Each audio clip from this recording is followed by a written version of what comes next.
The prevailing defense narrative is a strategic misdirection. Public capital and attention are being funneled into high-cost symmetric programs. The documents confirm contracts for space-based missile defense systems. This is the kinetic threat you are permitted to see. It is a loud, expensive, and ultimately secondary vector. The real threat is not a launch detection. It is silence. The systemic liability is not a warhead, but a severed connection. While the media fixates on drone market trends and oil supply risks, the primary asymmetric target is the data itself. The global economic and military apparatus runs on a nervous system of undersea fiber optic cables and satellite uplinks. An adversary doesn't need to defeat a carrier group if they can make it blind. By severing these critical data nodes, a low-cost, deniable action, they can achieve strategic paralysis. This isn't theoretical. Reports from authorities like CSIS and RUSI have modeled this for years, and CISA's recent guidance on OT cyber risks confirms the vector is active. This creates the blueprint for the blind Leviathan, a superpower with unmatched kinetic force, rendered impotent. Its fleets are adrift without orders. Its markets are in free fall without data. Its power grid is isolated by OT attacks, a nation-state with all the weapons of war, but whose eyes have been gouged out and whose brain can no longer command its limbs. This is the precondition for a solvency crisis, and the trigger for an escalation protocol nobody is discussing. The pivot to asymmetry is not a strategic choice. It is a mathematical function of insolvency. When a state's kinetic liabilities exceed its financial and political liquidity, its warfighting model is rendered obsolete. It is forced to abandon the symmetric battlefield. Consider the core driver, the solvency crisis. CSIS analysis confirms that protracted unpopular wars create a fatal domestic liability. A government's primary creditor is its own population. When that support is withdrawn, the state becomes politically insolvent, unable to fund a high-cost, symmetric conflict. This forces a pivot. The adversary is no longer competing on a level playing field. Why attempt to defeat a multi-billion-dollar missile defense program like the one AST Spacemobile is now contributing to when you can achieve strategic paralysis for a fraction of the cost? The new blueprint is economic attrition. It leverages the very trends in drone warfare proliferation noted by market analysis. The objective is not to destroy an army, but to sever the economic arteries of the state. It weaponizes supply risks, creating the exact conditions Reuters reports are driving up oil prices. This weakness, the inability to afford a conventional war, becomes the accelerant. The state must generate leverage through cheaper, deniable means. This is why agencies like CISA are issuing frantic guidance on OT cyber risks. They understand the motive. An insolvent actor has nothing to lose and everything to gain by attacking the vulnerable, unprotected economic nodes of its fully funded, overextended adversary. The entire strategic calculation pivots on a single, brutal economic equation. A recent report from the Royal United Services Institute, or RUSI, quantifies the kinetic cost exchange. A $5 million main battle tank versus a $500 FPV drone. This is not a balanced fight, it is an arbitrage of lethality. Western defense posture, with its investment in assets like space-based missile defense programs, is architected around the $5 million unit. Adversaries are scaling production of the $500 vector. This inversion of cost creates what military strategists term the democratization of violence. The monopoly on projecting strategic kinetic force, once held exclusively by superpowers, has been liquidated. It is now accessible to any entity that can afford consumer electronics. The blueprint for projecting force is no longer locked in a vault. It's open source. The proliferation of drone warfare markets is the primary accelerant of this shift, a trend projected to intensify through 2030. The consequence is a permanent, systemic liability.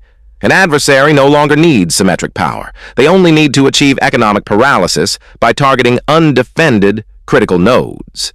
The guidance from agencies like CISA on reducing OT cyber risks is a tacit admission of this vulnerability.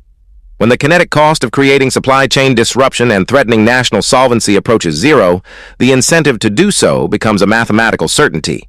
This is not a forecast. It is an audit of the current balance sheet. The regional instability you are shown is not chaos. It is a calibration. These are not failed states, they are proxy laboratories. While legacy media focuses on localized conflict, they are intentionally missing the strategic function.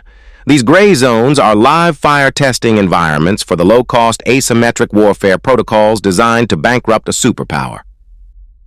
The entire strategic logic is an arbitrage. While the West invests billions into high-cost symmetric defenses, evidenced by contracts for space-based missile defense programs, source number 3, adversaries are perfecting economic attrition. The math is irrefutable. The kinetic cost of launching a $1,000 drone is measured against the multi-billion-dollar systemic liability of the target. These proxy laboratories allow state actors to perfect the blueprint for targeting critical infrastructure with plausible deniability.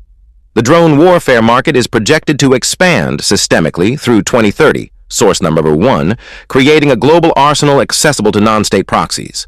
The objective is not to win a battle, but to introduce volatility into core economic inputs.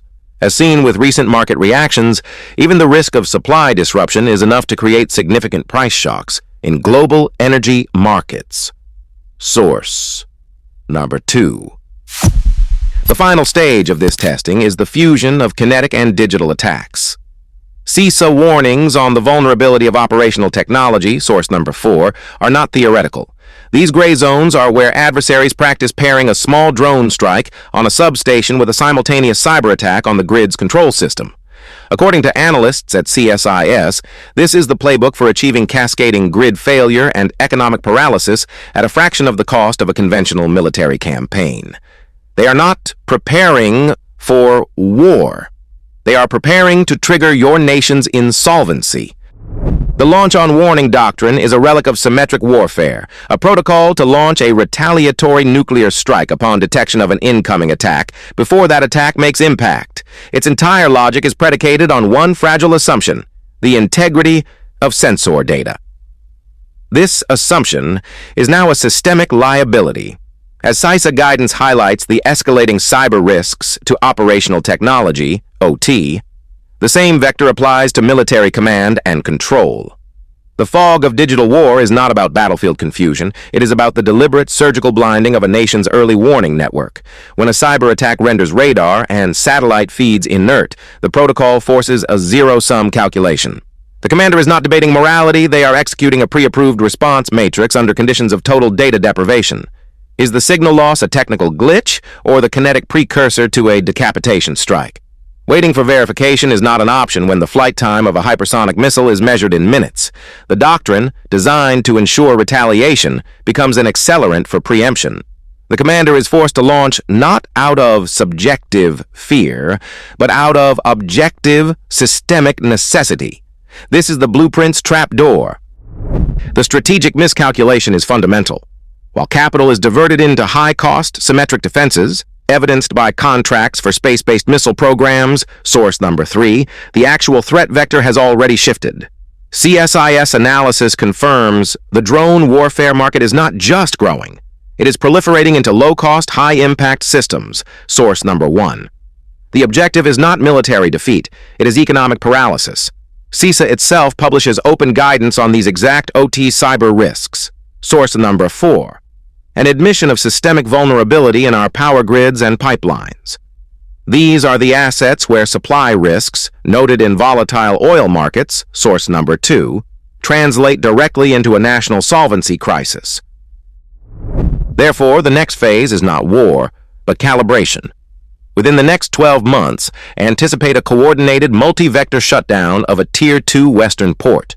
The event will fuse a localized kinetic strike on power infrastructure, executed by a non-attributable drone, swarm, with a simultaneous low-level cyber attack on the port's logistical network. The official narrative will be catastrophic industrial accident.